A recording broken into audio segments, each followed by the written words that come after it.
Siema robaczki. Dzisiejszy podcast będzie trochę inny niż zwykle. Inny, czyli po angielsku different. Na przykład mam inny pomysł. I have a different idea. Chcę spróbować czegoś innego. I want to try something different. Jak dzisiejszy podcast będzie wyglądał? Co to znaczy, że podcast będzie inny? Po pierwsze, first of all, będzie długi. Niektórzy z Was chcą słuchać podcastu w aucie. Na przykład w drodze do pracy, on your way to work, albo na spacerze w parku. Gdy jesteście w parku albo w samochodzie, nie patrzycie na ekran, screen, swojego telefonu albo komputera. Po prostu słuchacie.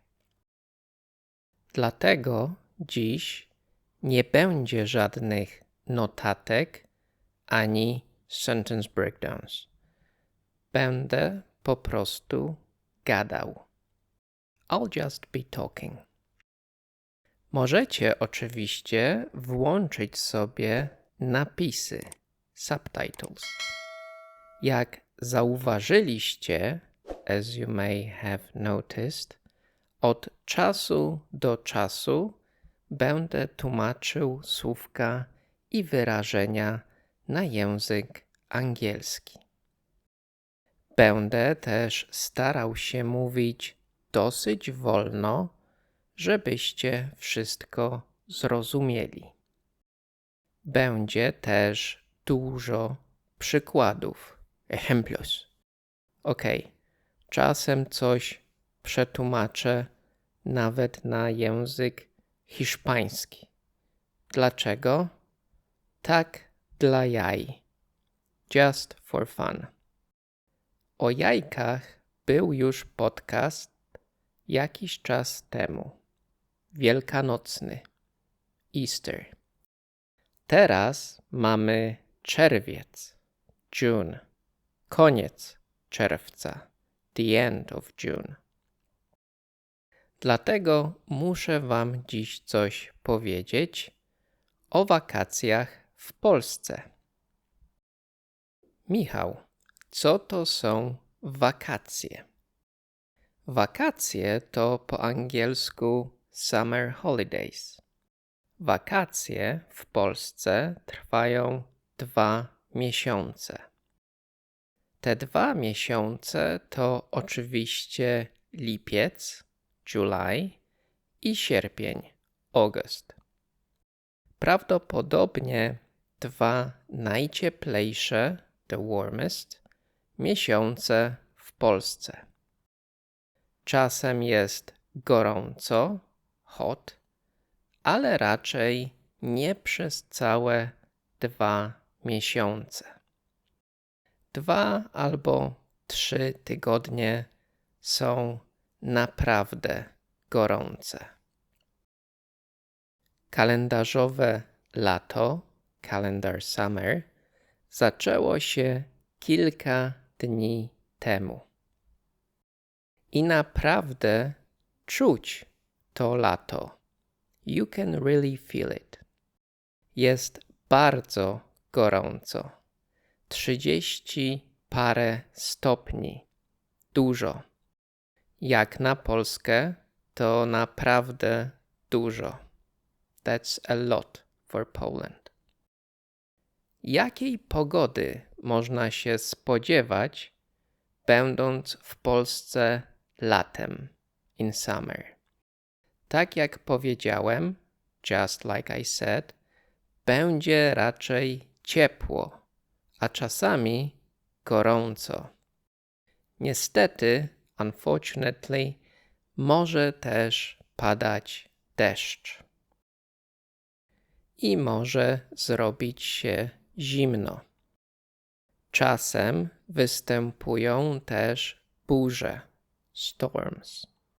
Jeżeli planujecie wycieczkę, a trip, do Polski latem, żeby pozwiedzać, to do some sightseeing, to myślę, że jest to bardzo dobry czas. Bardzo dobry. Z kolei, on the other hand, jeżeli chcecie wypoczywać, to relax, nad morzem, at the seaside, to tak szczerze, to be honest, przemyślcie to 2 razy.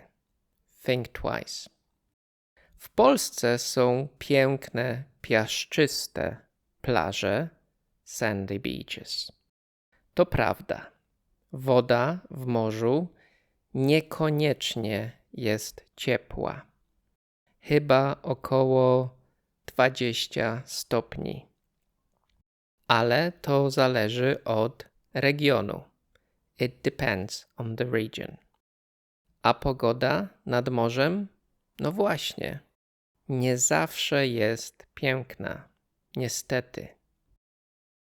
Dlatego Polacy, którzy chcą troszkę słoneczka i cieplutkiej wody, często unikają Bałtyku. They often avoid the Baltic Sea. Polacy wolą raczej wybrać się za granicę, abroad.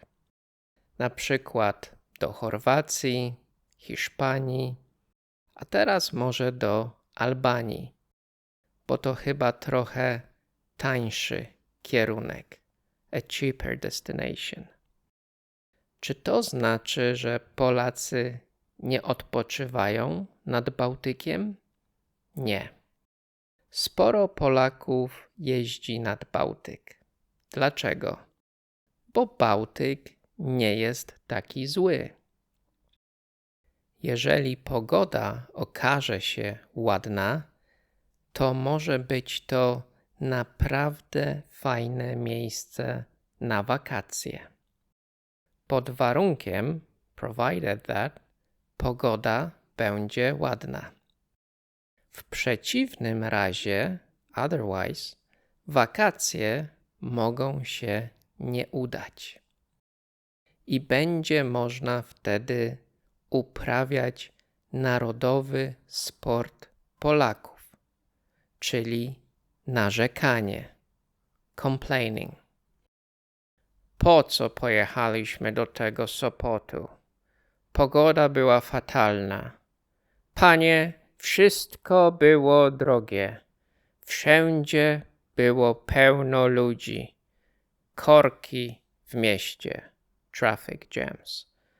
Lody dla dzieci i stówki nie ma. Co to jest stówka? Stówka, stuwa albo setka to po prostu 100 złotych. Dycha to 10 złotych. Piątak to 5 złotych. Oczywiście jest to nieformalny język. Michał, skoro jest drogo, pogoda jest fatalna i jest dużo ludzi na plażach, to dlaczego Polacy tam jeżdżą? Nie wiem. Może dlatego, że my, Polacy, lubimy cierpieć, a później możemy narzekać. Żartuję. Just joking. Aczkolwiek pewnie jest w tym trochę prawdy. There's some truth to it.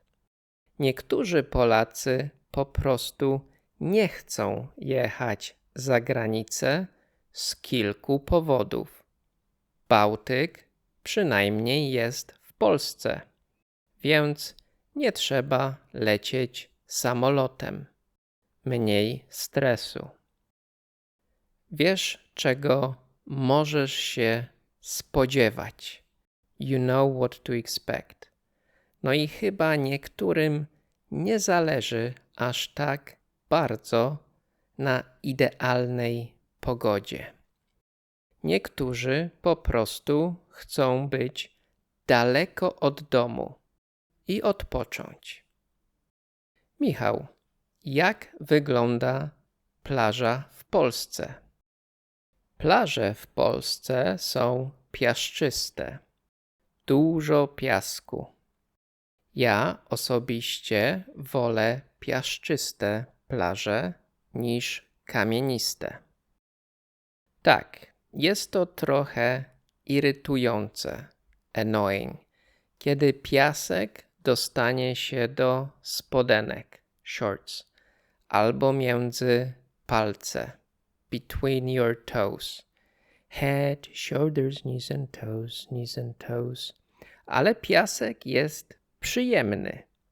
Można też budować różne rzeczy z piasku. Na przykład zamki, sandcastles.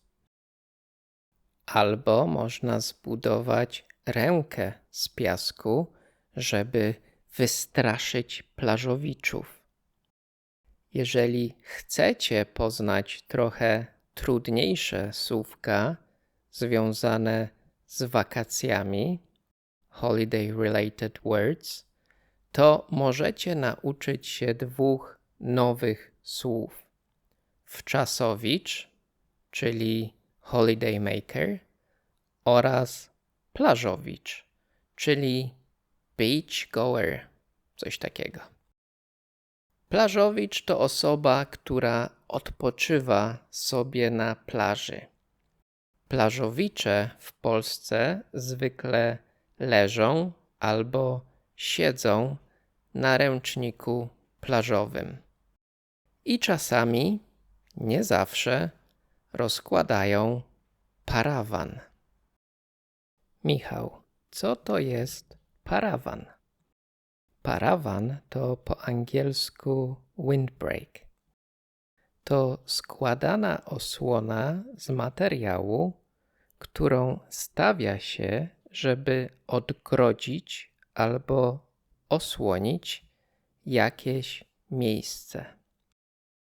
To jest mój ulubiony widok na plaży.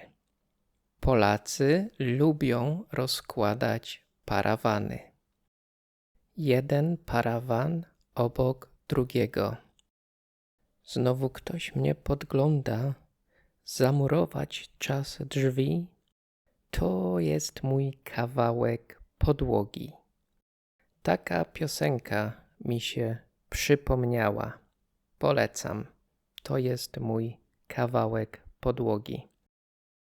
To jest mój kawałek podłogi, czyli po angielsku dosłownie This is my piece of floor. Co tu dużo mówić, Polacy po prostu lubią odrobinę prywatności. Oczywiście parawany chronią przed wiatrem, ale wiadomo, że nie tylko dlatego Polacy lubią je rozkładać. Nie wiem, czy ludzie nadal tak robią, ale w przeszłości niektórzy wstawali wcześnie rano, jeszcze przed śniadaniem, żeby rozłożyć parawan i zaklepać miejscówkę. Co to znaczy zaklepać miejscówkę?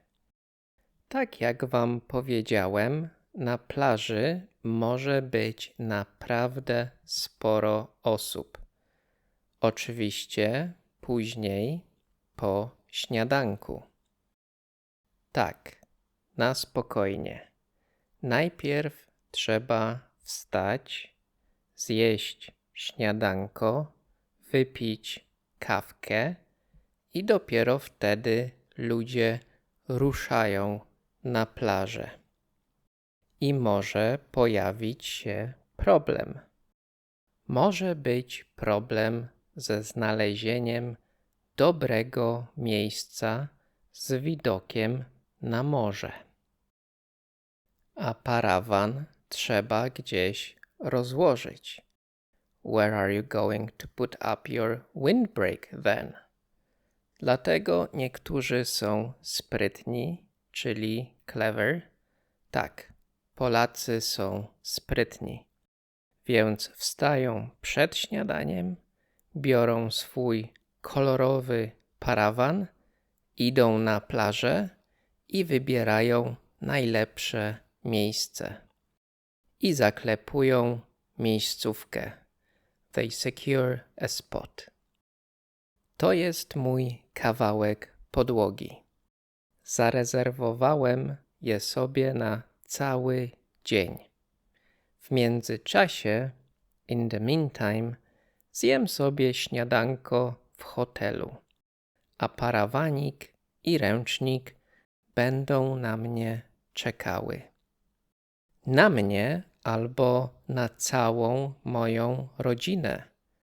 Czasem to nie jest tylko mały parawanik i ręcznik. Czasem to jest prawdziwa forteca, a real fortress. Piękny widok, uwielbiam. Bardzo polskie. Dobra, Michał, piaszczyste plaże, wszędzie parawany, dużo ludzi, zamki z piasku. Co jeszcze? A może pąki, pączki, pączusie? Pączek to Polish donut. Bardzo polecam. To bardzo smaczna przekąska.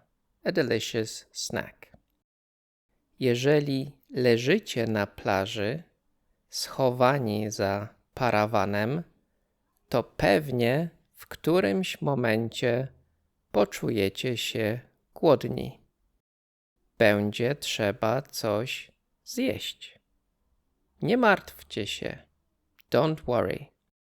Od czasu do czasu na polskiej plaży możecie usłyszeć pąki, pączki, pączusie, lody, smaczne lody, lody dla ochłody. Od czasu do czasu ktoś będzie chodził po plaży i sprzedawał coś do jedzenia. Czasem pączki, innym razem lody. Może coś do picia, jakaś lemoniada albo woda. Osoby, które chcą wam coś sprzedać, będą właśnie zachęcały was do kupna, używając różnych śmiesznych sloganów, funny slogans. Na przykład lody dla ochłody, czyli ice cream to cool down. Poleżał, pojadł, popił. Co jeszcze można robić na polskiej plaży? Czas wskoczyć do wody, popływać, to swim, albo poskakać na falach, to jump in the waves. Jeżeli pogoda jest kiepska, to woda pewnie też jest zimna. No ale jeżeli przyjechałeś nad morze z drugiego końca Polski, gdzieś z południa, to nieważne, czy jest gorąco, czy zimno, musisz się w morzu wykąpać. Żadnych wymówek. No excuses. Wskakuj do wody. Jump into the water. Chociaż symbolicznie, na kilka minut. A później wychodzisz z wody i trzęsiesz się jak galareta. You're shaking like jelly. Oczywiście nie zawsze. Możesz wybrać się w spokojne miejsce z dala od ludzi, far from other people. Możesz rozłożyć tylko ręcznik, niepotrzebny ci jest parawan. Jeżeli będziesz miał trochę szczęścia, To może być bardzo ładna pogoda i ciepła woda. Możesz wstać wcześnie rano, pójść na plażę, popatrzeć na wschód słońca, sunrise, i pozbierać muszelki, seashells oraz bursztyn, amber. Polskie plaże naprawdę są ładne, szczególnie tam, gdzie nie ma tłumów, if they're not crowded. Polskie morze to także mnóstwo atrakcji. Wszystko zależy od regionu. W zachodniej Polsce możesz zobaczyć turkusowe jezioro i żubry, European bison. Jeżeli wybierzesz Gdańsk, to możesz wybrać się promem by ferry na Hel albo do zamku w Malborku. Oczywiście jest też dużo ścieżek rowerowych, bike paths i latarni morskich, lighthouses, które możesz odwiedzić. Nad polskim morzem naprawdę jest co robić. Po prostu unikaj zatłoczonych miejsc i będziesz zadowolony. Happy. Będzie pan zadowolony. Polacy oczywiście często jeżdżą nad morze samochodem, ale można też dostać się tam pociągiem. Sporo osób wybiera opcję z wagonem sypialnym, sleeper car. Jeżeli mieszkasz w Krakowie, a chcesz dostać się do Gdańska, to możesz polecieć tam samolotem. Fajna sprawa. Okej, to tyle o Bałtyku. Jest jeszcze kilka miejsc w Polsce, do których można pojechać w wakacje. Jeżeli podobał się Wam dzisiejszy podcast i chcielibyście, abym Wam powiedział coś więcej o tym, jak Polacy spędzają wakacje, to dajcie znać w komentarzu. Na dziś to tyle. Trzymajcie się. Do kolejnego razu. Pa, pa.